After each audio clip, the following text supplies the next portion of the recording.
What's up, everybody? This is another episode here. So this just in, right? This whole deal with Jon Jones. Jon Jones is such an interesting character, right? That's the whole thing about Jon Jones, is that one thing you never lose on that guy is that he's not newsworthy. This guy sells copies of magazines and newspapers if they still existed. And this guy gets clicks all over the place, right?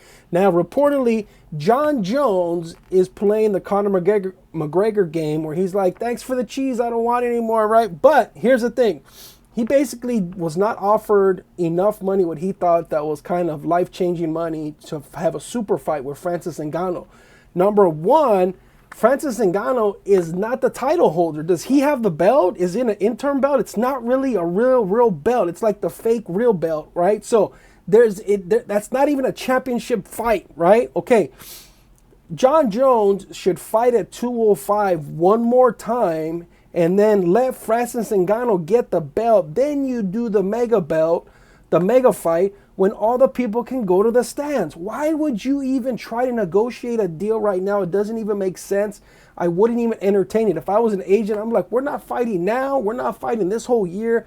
We're probably going to fight the middle of next year. Let's fight July of 2021 just so we can know that we're going to get a lot of people in the stands. It's a traditional UFC fight. All these other fights that are happening are entertaining and needed and all that good stuff like that. But a fight of that magnitude, okay? A fight of that magnitude is deserving of a proper T-Mobile Arena fight in Las Vegas, Nevada. We don't need this fight to be in Fight Island on some gimmicky thing, June 6th, July, August, September, October, whatever the deal is.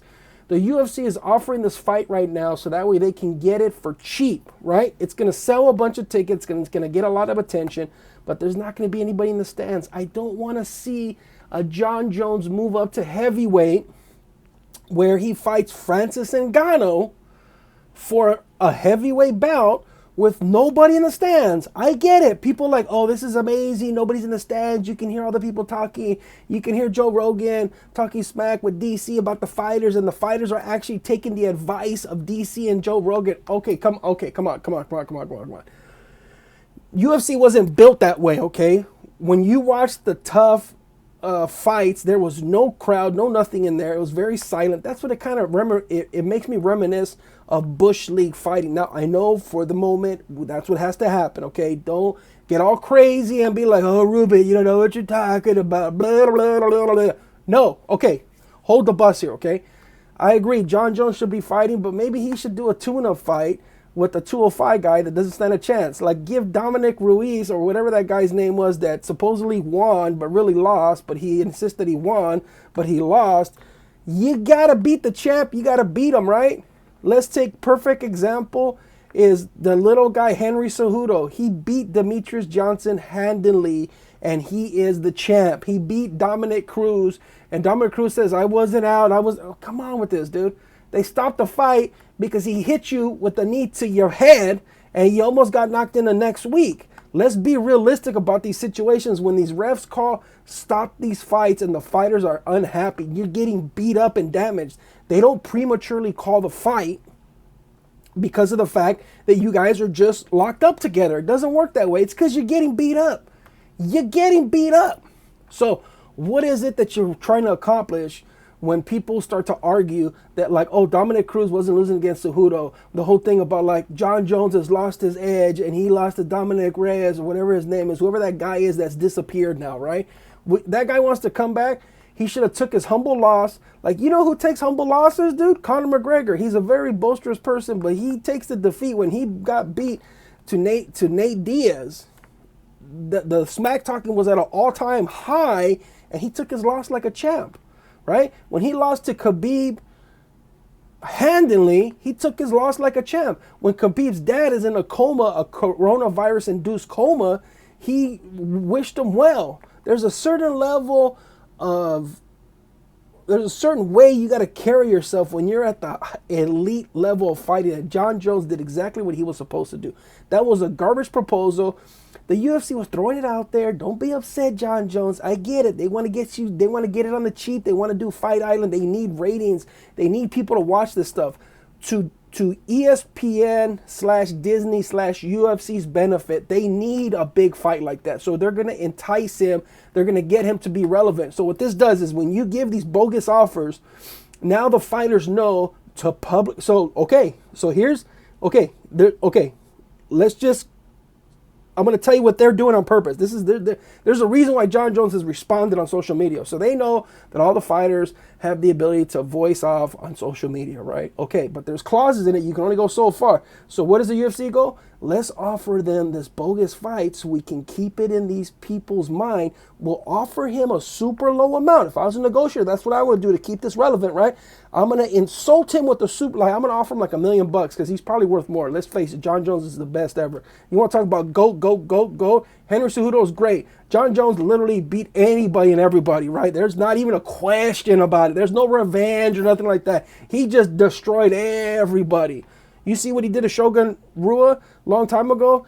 He made him look like a sack of potatoes. So anyways, I digress. Okay, so you insult Jon Jones for the offer. Jon Jones goes on a tirade because Jon Jones, even though he has a ton of issues in the media, what does he do? He goes to Twitter and Facebook and YouTube and all this other stuff and Instagram to throw a backlash at the UFC. You've insulted me. You're not gonna, I'm gonna say bye to this thing. Maybe I'll be back in 2 years, blah, blah, blah, blah.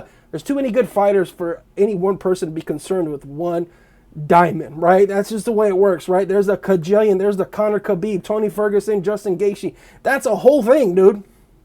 Those 4 fighters, that's got all my attention in the UFC right now. Jon Jones is kind of becoming irrelevant. He's still the greatest. He's still an amazing fighter. But I'm so intrigued by this whole Justin Gaethje upsetting Tony Ferguson, where Tony Ferguson was training for a wrestler, but then he fought a guy who did stand-up and he wasn't prepared for it, so you got to give him kudos for taking the fight in short notice. He got beat a la Conor McGregor. You got to let him have his rematch, or you got to let him fight this Khabib fight that was supposed to happen 15 years ago, and 17 times it's been planned to fight. It didn't happen. All that stuff's got to happen, okay? I'm more intrigued by that. The limelight is in the Khabib thing, but Khabib's probably not going to fight for 1.5 years, and let's hope his father gets better. We're drawing the line there. We're not going to talk bad about that. However, that could be very detrimental. His father was very instrumental in his career and who he is. So why would you put yourself in this situation where you're going to expect Khabib to fight? He's kind of out of there, but he is the guy to beat. He's 28-0. He's the guy in the top of the heap of the 155, which has nothing but killers. Like the number 10 fighter could literally beat the number 3 fighter. Justin Gaethje, like a lot of people didn't even know who he was. Now everybody knows who he did because he beat a Tony Ferguson who was killing everybody too, who Tony Ferguson never gets tired. He does all these weird moves. He elbow hits you and bloodies your face and destroys you and all this other stuff like that. So that being said, right, Jon Jones did exactly what he was supposed to do. The UFC baited him with this low offer and they kept the news cycle going. I'm making a video about it. I'm not making a video about it if it's not interesting, and it's super interesting. But it's all a trick that what they do. Don't get tricked into this ploy. All they do is either Jon Jones knows about this baiting, or what they do is they put themselves in a situation where they offer these low amounts on purpose to get people like Henry Cejudo to say, I'm retired. I don't want to fight no more. Guess what, dude? You throw enough zeros at him, he'll fight. Right? Yeah, unless he's going to retire and go try to get another Olympic gold medal, which that would be amazing, but it's not going to make you the best of all time. The whole Triple C thing, come on, that's like a WWE kind of thing, right? Because let's face it, Jon Jones has been a champion for so many years. He made DC cry twice, right? Did we forget this about Jon Jones? While he was on cocaine, high, and running people over and escaping and evading the police, this guy did everything.